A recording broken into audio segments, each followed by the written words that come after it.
Hey everyone, welcome back to my channel Becoming Proactive with Soumya Agarwal. And today we are starting with the revision of Securities and Exchange Board of India Act 1992, that is your SEBI 1992. Along with that, we will also revise SEBI LODR Regulations 2015. So this is the video number 1 and let's get started. तो इसके introduction जो है इसमें it's not that important. इसमें जो important line है that is कि उसको लीगल कैरेक्टर कब मिला था. तो SEBI got its legal character in 1992 and it was established in 1988. लेकिन एक्चुअली फिर इसको लीगल कैरेक्टर कब मिला था, 1992 में मिला था.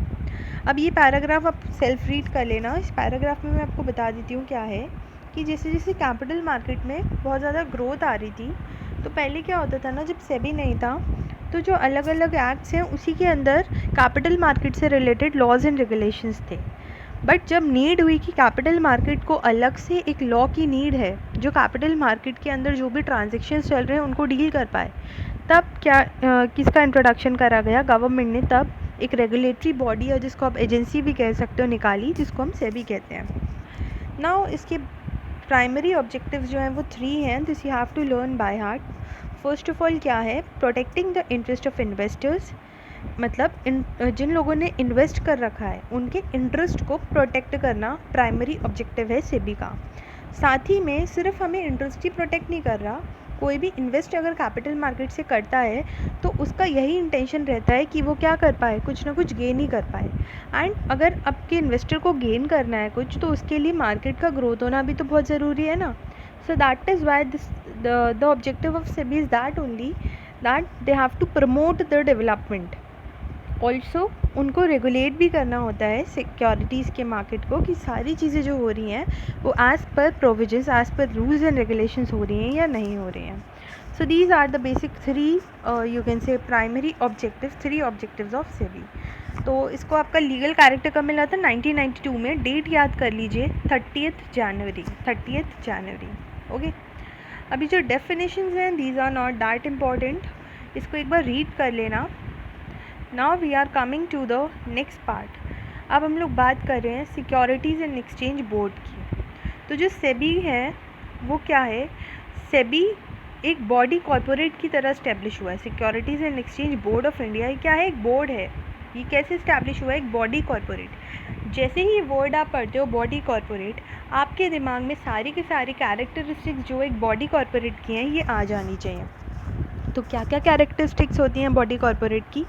First of all is perpetual succession, then power to acquire and hold of dispose property both movable and immovable. मतलब कि इसको एक तो परपीचुअल सक्सेशन और कॉमन सील मिल जाता है.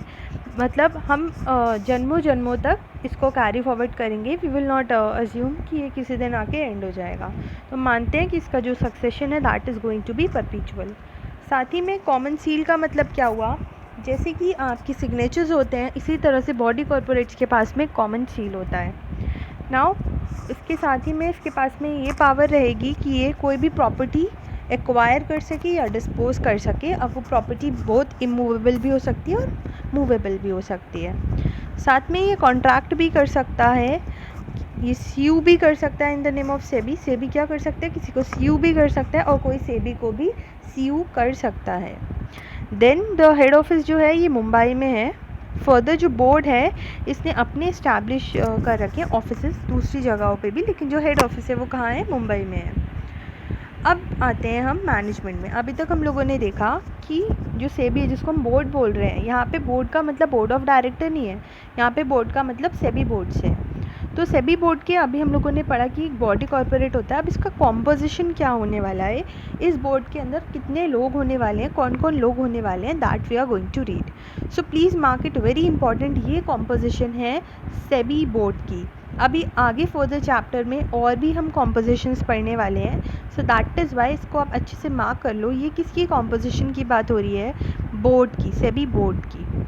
अब इसमें जो लोग होते हैं इसमें एक तो होना चाहिए आपका चेयरमैन, जो कि कौन नॉमिनेट करेगा, central government of India. Central government of India 5 और लोगों को भी नॉमिनेट करता है, जिसमें कि जो कम से कम 3 लोग हैं ना, अब वो 5 लोगों को नॉमिनेट करता है। 5 के 5 लोग भी होल टाइम मेंबर्स हो सकते हैं और 5 के 4 लोग भी होल टाइम मेंबर्स हो सकते हैं और 3 लोग भी हो सकते हैं। मतलब कम से कम 3 होना चाहिए, ज़्यादा चाहे 5 हो चाहे 4 हो, ठीक है। तो 5 लोगों को कौन नॉमिनेट करता है? सेंट्रल गवर्नमेंट नॉमिनेट करता है और चेयरमैन को भी सेंट्रल गवर्नमेंट नॉमिनेट करता है। तो ये तो अभी तक हमारे हो गए 6 लोग, 3 लोग और होते हैं, मतलब टोटल 9 मेंबर्स आते हैं, जिसमें कि 2 मेंबर्स जो होते हैं वो मिनिस्ट्री ऑफ कॉरपोरेट गवर्नेंस करती है अपॉइंट, और एक मेंबर कौन करता है? Reserve bank of India. तो इसमें कितने लोग होते हैं? 9 लोग होते हैं। चेयरमैन और 5 मेंबर्स को कौन करता है? Central government, 2 members ministry, 1 member RBI.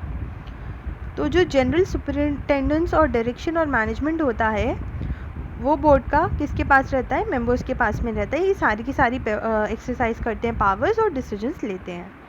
अब टर्म्स और ऑफिस और कंडीशंस की हम बात कर लेते हैं। जो टर्म और ऑफिस और कंडीशंस हैं चेयरमैन के पास में, और जो मेंबर्स अपॉइंट हुए हैं in section 4 subsection 1 clause D में, मतलब कि जो 5 लोग सेंट्रल गवर्नमेंट ने अपॉइंट करे हैं, तो उनके लिए रूल है ये है कि उनको राइट है to terminate the services of the chairman. मतलब सेंट्रल गवर्नमेंट के पास में ये राइट है कि जिन लोगों को उसने अपॉइंट करा है, किन लोगों को उसने अपॉइंट किया था? चेयरमैन को अपॉइंट किया था, 5 लोगों को अपॉइंट किया था, तो वो उनको निकाल भी सकता है। चेयरमैन के पास ये राइट है कि जिसको उसने अपॉइंट किया है वो उनको निकाल भी सकता है। तो वो उनको कैसे निकाल सकता है? उसको या तो सेंट्रल गवर्नमेंट को अगर लोगों को निकालना है तो या तो 3 मंथ्स पहले नोटिस देना होगा राइटिंग में, और या फिर 3 मंथ्स की सैलरी या अलाउंस देना पड़ेगा, ठीक है। 3 मंथ्स की सैलरी एंड अलाउंस। तो ये किसकी बात हो रही है? ये बात हो रही है राइट टू टर्मिनेशन की। मतलब जो सेंट्रल गवर्नमेंट है उसने जिन लोगों को अपॉइंट किया है उनको वो निकाल सकता है। वैसे अगर हम देखें इन जनरल तो टर्म ऑफ ऑफिस क्या रहता है? टर्म ऑफ ऑफिस रहता है 5 साल। मतलब अगर एक चेयरमैन, और ये होल टाइम मेंबर्स के ऊपर में भी है, ठीक है। अब ये वाला जो है ना कंडीशन, अभी तक हम लोगों ने, मैंने आपको ये बताया कि राइट टू टर्मिनेट तो जिन लोगों को भी सेंट्रल गवर्नमेंट ने अपॉइंट किया था उन लोगों पे थी। अभी जो टर्म ऑफ ऑफिस वाली कंडीशन है ना, ये तो चेयरमैन के ऊपर है और होल टाइम मेंबर्स के ऊपर है। अभी जो होल टाइम मेंबर्स हैं ये वो वाले मेंबर्स हैं जो एटलीस्ट 3 हमारे डिमांड हो रहे थे। मतलब जिन 5 लोगों को सेंट्रल गवर्नमेंट अपॉइंट करेगी उसमें से एटलीस्ट 3 थे हमारे होल टाइम मेंबर्स। अब वो चाहे 3 हो, चाहे 4 हो, चाहे 5 हो, जितने भी लोग होल टाइम मेंबर्स होंगे उनके ऊपर ये टर्म ऑफ ऑफिस है। तो ये टर्म ऑफ ऑफिस क्या है? ये टर्म ऑफ ऑफिस बात कर रहा है कि 5 साल का होना चाहिए, और ये मतलब एक टर्म 5 साल का होना चाहिए, एक टर्म 5 साल से ज़्यादा का नहीं होना चाहिए। और ये जब 5 साल ख़त्म हो जाएंगे तो क्या हम रीअपॉइंट कर सकते हैं? हाँ, हम रीअपॉइंट कर सकते हैं, ये एलिजिबल है रीअपॉइंटमेंट का। लेकिन इसमें जो सबसे इम्पॉर्टेंट कंडीशन है वो ये है कि अगर वो पर्सन 65 ईयर्स ऑफ एज को क्रॉस कर जाएगा तो फिर हम उसको रीअपॉइंट नहीं करेंगे। मतलब मैक्सिमम वो 65 ईयर्स ऑफ एज तक ही काम कर सकता है एज अ चेयरमैन और होल टाइम मेंबर, ठीक है। तो अब देखो, जैसे फॉर एग्जांपल, या आप क्वेश्चन बैंक में भी देखोगे अपनी जो भी आप रेफ़र कर रहे हो, तो जैसे सपोज़ 5 ईयर्स कंप्लीट हो गए और वो जो मेंबर था या वो चेयरमैन जो था, एक चेयरमैन के 5 ईयर्स कंप्लीट हो गए, मतलब एक टेन्योर उसका कंप्लीट हो गया। Now as it is given in the law कि वो रीअपॉइंट हो सकता है। अब लेकिन वो तब तक हो गया था 62 ईयर्स की एज तक का, तो क्या हम उसको रीअपॉइंट कर सकते हैं? हाँ, हम उसको रीअपॉइंट कर सकते हैं, लेकिन नेक्स्ट 5 ईयर्स के लिए नहीं, हम उसको 65 ईयर्स ऑफ एज तक ही कर सकते हैं। मतलब कि 3 साल तक ही हम उसको रीअपॉइंट करेंगे। तो ये ऐसे करके इसमें क्वेश्चन बनता है। इसमें सबसे ज़्यादा इम्पॉर्टेंट जो है वो क्या है? 65 वाली एज है, क्योंकि ये जगह जगह पे 70 भी है, दूसरी जगह 70 भी है एज। तो हम यहाँ सेबी की बात कर रहे हैं, सेबी के बोर्ड के मेंबर्स की और चेयरमैन की बात कर रहे हैं, ओके। देन इसके बाद में एक जो राइट है, एक ऊपर तो था राइट टू टर्मिनेट और एक राइट टू रिलिंक्विश है। What is the meaning of relinquish? Relinquish का मतलब हुआ त्याग देना, मतलब छोड़ के चले जाना। तो ये वाला जो है ये सारे के सारे मेंबर्स पे है। ऐसा नहीं है कि जिन लोगों को सेंट्रल गवर्नमेंट ने अपॉइंट किया था सिर्फ उन्हीं लोगों पे, ये मतलब बाकी के 3 मेंबर्स के पास में भी राइट है कि अगर उनको ऐसी सिचुएशन लगती है तो वो इस राइट को त्याग सकते हैं, that they are leaving the SEBI board. उसके लिए उन्हें क्या करना होगा, उसके लिए उन्हें नोटिस देना होगा सेंट्रल गवर्नमेंट को 3 महीने पहले कि हम ये जगह छोड़ के जाना चाहते हैं, we do not want to be the members of SEBI board. तो ये तो हो गया, उन्होंने अपनी मर्ज़ी से किया। इससे पहले जो राइट टू टर्मिनेट था वो सेंट्रल गवर्नमेंट ने खुद से निकाला था, लेकिन ये वाला जो निकालना हुआ था ना राइट टू टर्मिनेशन, ये बहुत सॉफ्ट सा रिमूवल था। लेकिन अब अगर सेबी के किसी भी मेंबर्स ने हदें पार कर दी हैं तो फिर यहाँ आ जाएगा एक स्ट्रिक्ट रिमूवल। तो ये स्ट्रिक्ट रिमूवल किस केस में होगा, ये सेक्शन नंबर 6 बात कर रहा है। तो ये होगा आपकी 4 सिचुएशंस में। अगर वो किसी भी टाइम एक एडजुडिकेटेड इंसॉल्वेंट है, या फिर उसको कॉम्पिटेंट कोर्ट ने डिक्लेयर कर दिया कि ये पागल हो गया है या अनसाउंड माइंड का हो गया है, या फिर कॉन्विक्ट हुआ है वो किसी भी ऑफेंस में जो कि सेंट्रल गवर्नमेंट की निगाह में कैसा है, एक मॉरल टर्पिट्यूड का ऑफेंस है, और या फिर वो सेंट्रल गवर्नमेंट की ओपिनियन में अपनी पोजीशन को इस तरह से अब्यूज़ करा है उसने कि वो पब्लिक के इंटरेस्ट में डिट्रीमेंटल है। तो इन सारी ही सिचुएशंस में क्या होगा, इन सारी ही सिचुएशंस में जो सेबी का मेंबर है उसको सेंट्रल गवर्नमेंट रिमूव कर सकती है, किसी भी मेंबर को, ठीक है। और इसमें ये दिख रखा है निकालने से पहले जो मेंबर है उसको एक राइट दिया जाएगा, रीज़नेबल अपॉर्चुनिटी दी जाएगी कि हम उसकी पूरी बात सुने फिर ही उसको निकालें। क्योंकि ये देखो ना, अब इतने रिस्पेक्टेड मेंबर्स हैं, सेबी के बोर्ड हैं, तो ऑफ कोर्स उनको किसी इनवैलिड रीज़न के बेसिस पे वी कैन नॉट रिमूव। अब नेक्स्ट पे आते हैं नंबर ऑफ़, इसमें जो मीटिंग्स हैं, तो ये number of meetings, rules of meeting, quorum, इसका इन्होंने ऐसे करके कुछ यहाँ मेंशन नहीं किया है, एज़ पर रेगुलेशंस हैं। फिर उसके बाद में एक सिचुएशन ऐसी है कि जैसे मीटिंग हो रही है और चेयरमैन अटेंड नहीं कर पाया मीटिंग, तो वो क्या करेगा, जो मेंबर्स हैं ना उसी में से एक को सेलेक्ट कर लेगा और वही चेयरमैन की जगह फिर उस दिन मीटिंग में बैठेगा। अब जो चेयरमैन का वोट है वो तब लगता है जब 50-50 होता है। जैसे 9 मेंबर्स हैं, चेयरमैन को मिला के 9 मेंबर्स हैं, ठीक है, तो बचे 8 मेंबर्स चेयरमैन को छोड़ के 5, 2 और 1। तो अगर 4-4 का रेशियो हो गया, जैसे 50-50 का रेशियो हो गया सपोज़, तो जहाँ पे फिर चेयरमैन के वोट की नीड वहाँ लगती है, मतलब एक सेकेंड वोट उसकी नीड वहाँ लगती है कि फिर वो क्या कर सकता है, अपना वोट कास्ट करके डिसीजन पे हम पहुँच पाएंगे। इसलिए यहाँ पे 9 लोग रखे हुए हैं, जिसमें कि एक कौन होता है, चेयरमैन होता है। अब अगर सपोज़ कोई मेंबर नहीं अटेंड कर पाया है मीटिंग, तो फिर क्या होगा, यहाँ पे है, अगर कोई मेंबर, कौन सा मेंबर जो है वो पार्टिसिपेट नहीं कर पाएगा सर्टेन केसेस में। अगर कोई मेंबर जो है वो डायरेक्टर है या फिर उसका कोई पिक्यूनरी इंटरेस्ट है, ठीक है, अगर कोई ऐसा पिक्यूनरी इंटरेस्ट है जो कि मीटिंग में डिस्कस होने वाला है, उस मैटर में उसका कोई इंटरेस्ट है या फिर वो डायरेक्टर है, तो फिर उस वाली मीटिंग में वो वाला मेंबर अटेंड उसको नहीं कर पाएगा। लेकिन उसको क्या करना पड़ेगा, उसको डिस्क्लोज़ करना पड़ेगा कि ये मेरा नेचर ऑफ इंटरेस्ट है और इस वजह से मैं पार्टिसिपेट नहीं कर पा रहा हूँ। अच्छा, उसके बाद में वैकेंसीज़ की बात हो रही है। जो वैकेंसी है वो इनवैलिडेट नहीं करेगी प्रोसीडिंग। वैकेंसी कैसी वैकेंसी हो सकती है, तो इसका मैंने एक निमोनिक बनाया है, वैसे आप ऐसे भी याद कर सकते हो। जो एक पहले ऐड आता था, जब मैं छोटी थी तो टीवी देखती थी, तो एक ऐड आता था वीको टर्मरिक, तो उसी से ही वीका निकाला है एक मैंने। अगर कौन सी क्या होगी, वैकेंसी आ जाएगी सेबी में, अगर क्या है, डिफेक्ट हुआ है कॉन्स्टिट्यूशन में, तो I is for irregularity in procedure, ठीक है, अगर कोई इरेगुलरिटी हुई है या फिर अगर कोई डिफेक्ट हुआ है कॉन्स्टिट्यूशन में या डिफेक्ट हुआ है अपॉइंटमेंट में, तो उससे क्या आ जाएगी, उससे मतलब कोई वैकेंसी अगर बोर्ड में है या फिर वैकेंसी अगर सेबी में है, या कोई इरेगुलरिटी हो गई है प्रोसीजर में, या कोई डिफेक्ट हुआ है कॉन्स्टिट्यूशन में, या कोई डिफेक्ट हुआ है अपॉइंटमेंट ऑफ पर्सन से, तो उससे कोई भी प्रोसीडिंग इनवैलिडेट नहीं होगी, ठीक है। तो इसका ये मैंने निमोनिक बनाया है। वैसे आप इसको ऐसे भी सिंपली भी याद कर सकते हो, आई डोंट थिंक यहाँ नीड है, फिर भी अगर किसी को लगे तो आप कर सकते हो। वीको नहीं है, विका है, ओके। सो क्या क्या है, किस किस बातों से नहीं होगी कोई भी प्रोसीडिंग इनवैलिडेट, अगर कोई डिफेक्ट हुआ है कॉन्स्टिट्यूशन में बोर्ड के, अगर कोई डिफेक्ट हुआ है अपॉइंटमेंट में, या फिर अगर कोई इरेगुलरिटी आई है, उसके बाद में पावर्स एंड फंक्शंस हैं। तो सेबी के पावर्स एंड फंक्शंस क्या क्या हैं? पावर्स तो बेसिकली ड्यूटीज़ तो आपकी बेसिकली वही है, ड्यूटीज़ ऑब्जेक्टिव्स जो हमने सबसे पहले पढ़ी थी। Protecting interest of investor, promoting development, then regulating the securities market. अब यहाँ पे इन्होंने क्या दे रखी है? यहाँ पे इन्होंने कुछ पावर्स दे रखी हैं कि सेबी क्या क्या पावर्स, या फिर आप इसको फंक्शंस भी कह सकते हो। तो सेबी क्या करता है? सेबी एक तो कुछ बातों को रेगुलेट करता है। सेबी एक तो कुछ बातों को रेगुलेट करता है। किस किस को रेगुलेट करता है? जो भी बिजनेस है स्टॉक एक्सचेंज का या और किसी मार्केट का। साथ में वो क्या करता है? साथ में वो रेगुलेट करता है और रजिस्टर भी करता है जो स्टॉक ब्रोकर्स का वर्क है। और वो रेगुलेट करता है जो भी वर्क है डिपॉजिटरी, पार्टिसिपेंट, इन सब का। ये आपको ना, अभी मैं आपको सेक्शन 12 पढ़ाऊँगी, तब आप लोगों को ये वाले जो पॉइंट्स हैं ये याद हो जाएंगे।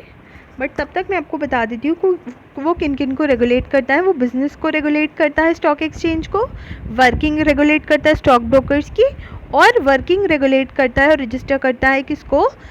जो भी इंटरमीडियरीज़ हैं, जैसे आपके डिपॉजिटरी, पार्टिसिपेंट। और साथ में वो रेगुलेट करता है किस किस को? वेंचर कैपिटल फंड को, कलेक्टिव इन्वेस्टमेंट स्कीम्स को, और म्यूचुअल फंड्स भी इसमें इंक्लूडेड होते हैं। अच्छा, उसके बाद में बात हो रही है प्रमोशन की। तो वो किस किस को प्रमोट करता है? सेल्फ रेगुलेटरी ऑर्गेनाइजेशंस को, फ्रॉडलेंट या फिर कोई अनफेयर ट्रेड प्रैक्टिसेस है, या इन्वेस्टर एजुकेशन और ट्रेड ऑफ इंटरमीडियरी है। ये देखो कुछ इसमें ऑल्दो रटने का है, लेकिन इसको अगर आप थोड़ा सा भी इसको प्रैक्टिकली कनेक्ट करो तो सेबी क्या है? स्टॉक एक्सचेंज के लिए ही तो है, तो उसकी एक्टिविटीज़ तो वो ऑब्वियसली रेगुलेट करेगा ही करेगा। फिर उसके बाद में जो लोग भी सेबी में होते हैं, ठीक है, जो लोग भी सेबी में होते हैं, तो उनके जो इन्वेस्टर्स के राइटर्स को प्रोटेक्ट करने के लिए, जैसे स्टॉक ब्रोकर्स वगैरह हैं, उनके काम को भी तो सेबी को देखना होता है, तो इसलिए उनके कामों को भी रजिस्टर और रेगुलेट करता है। फिर जो भी इंटरमीडियरीज़ हैं, स्टॉक ब्रोकर्स के अलावा भी बाकी इंटरमीडियरीज़ और डिपॉजिटरीज़ होती हैं, उन लोगों को भी भैया सेबी को ही देखना है। फिर उस तरह से रेगुलेट और रजिस्टर भी वो करता है वर्किंग, जो आपके वेंचर कैपिटल फंड्स हैं, कलेक्टिव इन्वेस्टमेंट स्कीम्स हैं, और म्यूचुअल फंड्स हैं, उसको भी सेबी ही रजिस्टर और रेगुलेट करता है। उसके साथ में सेबी का ये ऑब्जेक्टिव रहता है कि वो डेवलपमेंट भी करे। तो डेवलपमेंट है ना, प्रोटेक्टिंग वाला जो है हमारे ड्यूटी में ऑब्जेक्टिव में मैंने आपको बताया था, प्रमोटिंग द डेवलपमेंट। तो वो कैसे करता है प्रमोट डेवलपमेंट को? एक तो वो रेगुलेट करता है सेल्फ रेगुलेटरी ऑर्गेनाइजेशंस को, साथ में वो इन्वेस्टर एजुकेशन और जो भी ट्रेनिंग प्रोग्राम्स हैं उसको भी प्रमोट करता है। साथ ही में वो प्रोहिबिट करता है कुछ भी गलत अगर हो रहा है, फ्रॉडलेंट या अनफेयर ट्रेड प्रैक्टिसेस, और वो इनसाइडर ट्रेडिंग को भी प्रोहिबिट करता है। साथ में अगर कभी कोई ऐसी सिचुएशन आती है, अगर कोई इंस्पेक्शन हुआ है, इंक्वायरी हुई है, तो वहाँ पे से भी इंफॉर्मेशन के लिए भी कॉल कर सकता है, जो लोग को भी जिन लोगों से भी इंफॉर्मेशन चाहिए सिक्योरिटी के मार्केट के अंदर। फिर उसके बाद में जो सेबी है वो इंफॉर्मेशन बैंक या पर्सन एसोसिएटेड से भी इंफॉर्मेशन मंगवा सकता है। इस तरह से कुछ अदर पॉइंट्स भी हैं, और वो अथॉरिटीज़ के लिए जो भी मतलब चाहिए इन्फॉर्मेशन, उसके लिए भी वो मंगा सकते हैं। तो बेसिकली यहाँ पे 3-4 पॉइंट कॉल फॉर इन्फॉर्मेशन को दिए हुए हैं। 6-7 पॉइंट लर्न कर लो, बाकी सारे आप रीड कर सकते हो। वो रिसर्च करता है, वो परफॉर्म करता है फंक्शंस को, लिवाई करता है फीस को, और परफॉर्म करता है सच अदर फंक्शंस एज में बी प्रिस्क्राइब। ठीक है ना। सो बेसिकली आपको 3 बातें ध्यान रखनी है, रेगुलेट, प्रमोट, प्रोहिबिट। तो रेगुलेट वो 3 चीज़ों को करता है, और कॉल फॉर इन्फॉर्मेशन। तो इस तरह से आपके सारे पॉइंट्स बन जाएंगे। प्रोहिबिट करता है वो फ्रॉडलेंट और अनफेयर ट्रेड प्रैक्टिसेस को और इनसाइडर ट्रेडिंग को, और प्रमोट करता है इन्वेस्टर एजुकेशन को, जो ट्रेनिंग है उसको, और सेल्फ रेगुलेटरी ऑर्गेनाइजेशन को, और रजिस्टर और रेगुलेट करता है वो इन सब को। ठीक है, तो इस तरह से आप इसको कर सकते हो। इतना ज़्यादा कोई इसमें डिफ़िकल्टी आपको नहीं आएगी। फिर उसके बाद में पावर जो है with inspection of power with respect to inspection of books and accounts. अब बोर्ड के पास में ना पावर होती है कि वो इंस्पेक्ट कर सकता है बुक्स और रजिस्टर को, बुक्स और रजिस्टर या कोई भी और डॉक्यूमेंट को। लेकिन एक बात आप हमेशा ध्यान रखना, सेबी किस पे लगता है? हमेशा वो लिस्टेड कंपनीज़ पे लगता है। इसलिए पावर भी किसके लिए? लिस्टेड पब्लिक कंपनी के लिए ही है, या फिर कोई भी पब्लिक कंपनी जो खुद को लिस्ट करवाना इंटेंड कर रही है, मतलब चाह रही है, खुद को रिकॉग्नाइज स्टॉक एक्सचेंज में लिस्ट करवाना चाह रही है, उस पर अप्लाई होगा। ठीक है, तो जो सेबी है वो क्या कर सकता है? वो इंस्पेक्शन करवा सकता है बुक्स का और कोई भी डॉक्यूमेंट्स वगैरह का। तो in case in case of listed company और पब्लिक कंपनी जिसको मतलब लिस्ट कराना है, सेबी को क्या देना होगा, सेबी को एक